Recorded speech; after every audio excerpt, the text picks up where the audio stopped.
Bharatiya Janata party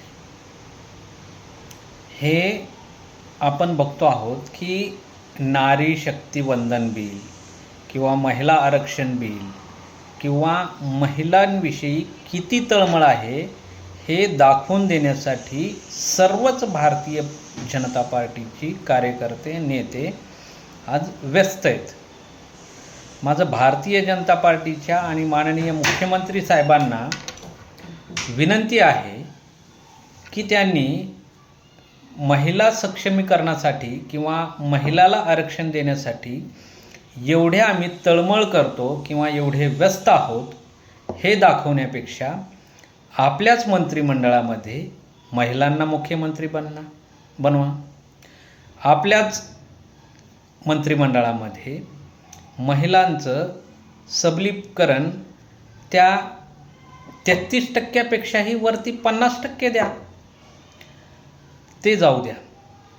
मी परत एकदा म्हणतो की तुम्हाला एवढाच जर महिलांविषयी जर तुम्ही तळमळ असेल किंवा महिलांचं तुम्ही एवढी जर हित बघत असाल तर माननीय मुख्यमंत्र्यांना परत एक आणखीन सांगतो की पहिलीपासून म्हणण्यापेक्षा नर्सरीपासून जेवढं शिक्षण घेता येईल तेवढं महिलांसाठी फ्री ऑफ कॉस्ट करा। मग ते प्रायव्हेट स्कूल कॉलेजमधलं असू देत किंवा युनिव्हर्सिटीमधलं असू देत, ते मोफत करा।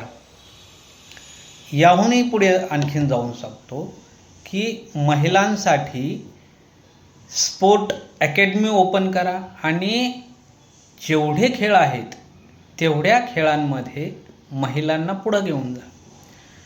आणखीनही त्याहून दुसरी गोष्ट सांगतो, महिलांचं जे आज शोषण होतं आहे किंवा महिलांवरती जे अत्याचार होतात यावरती तुम्ही काय काम आणि उपाययोजना करता, त्यापेक्षा तुम्ही ठोस असं महिलां सबलीकरणासाठी सुरक्षा उपलब्ध करून द्या।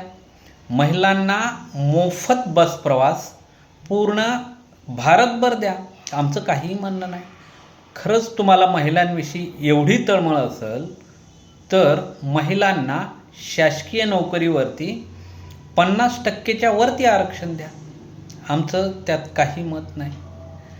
परंतु महिला आरक्षण बिल कसं पास झालं नाही आणि महिला आरक्षणाला विरोधी पक्ष कसा जबाबदार आहे हे दाखवण्यापेक्षा तुम्ही तुमच्या कृतीतून तुमच्या वर्तनातून महिला सबलीकरणासाठी आम्ही किती प्रयत्न करतो किंवा आम्ही किती काम करतो हे दाखवून द्या।